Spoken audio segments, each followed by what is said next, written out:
et d'airain, penser, cliquer, agir. Édition Les Belles Lettres. Bonjour Éric Briis. Bonjour Jean-Philippe. Éric Briis, vous êtes fondateur de Cyberlibris et auteur de cet ouvrage dont Nicolas Nassim Taleb nous dit ne prenez pas le risque de ne pas le lire, Éric Briis.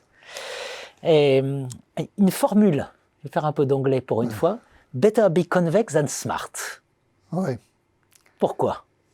Alors, pourquoi il vaut mieux être convexe? Pourquoi il vaut mieux être convexe? En fait, il vaut mieux être convexe quand on ne sait pas et quand on sait qu'on ne sait pas.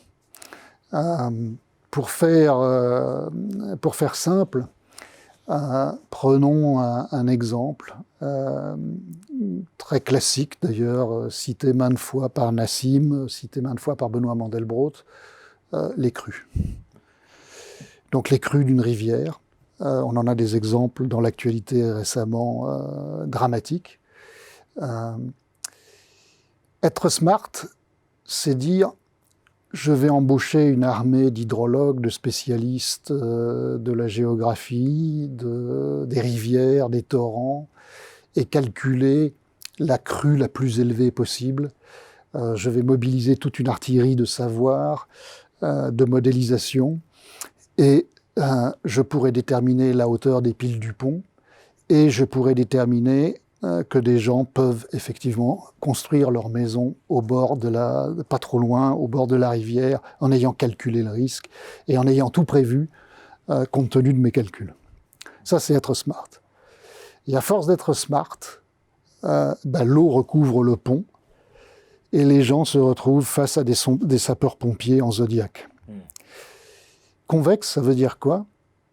Ne pas construire sa maison là, la mettre ailleurs.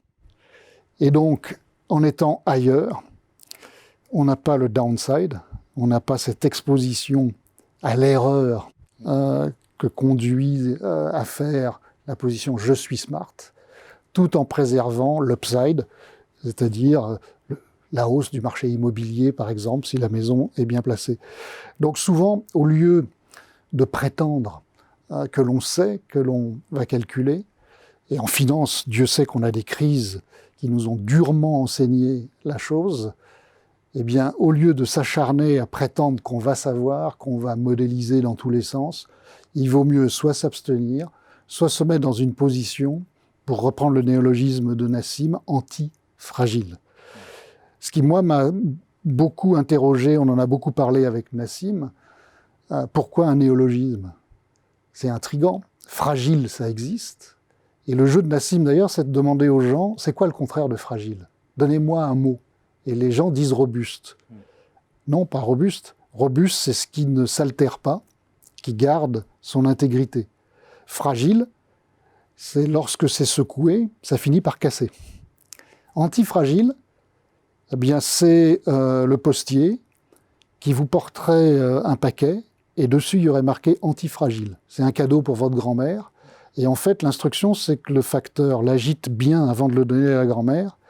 Et la grand-mère recevra un cadeau encore plus magnifique que celui qui était prévu initialement, parce que le contenu est antifragile. Et c'est ça qui est tout à fait passionnant. Et on passe trop de temps à être smart et donc fragile, et pas suffisamment à réfléchir à l'antifragilité, au point que Nassim a été obligé de créer le mot pour nous conduire à y réfléchir. Bien sûr. Je ne l'ai pas rappelé, mais vous avez dirigé des masters à HEC Paris, vous avez été professeur de finance, Ouais. Vous avez une vie de banquier. Une vie de banquier aussi. Une vie de banquier, une petite institution bien connue, Lehman Brothers, voilà. Et donc l'ouvrage D'or et d'airain, penser, cliquer, agir, édition Les Belles Lettres. Ne prenez pas le risque de ne pas lire Éric Briis. Oui, c'était un peu un piège que m'a tendu Nassim, parce qu'il mettait la barre relativement haut. Merci Éric. Merci infiniment.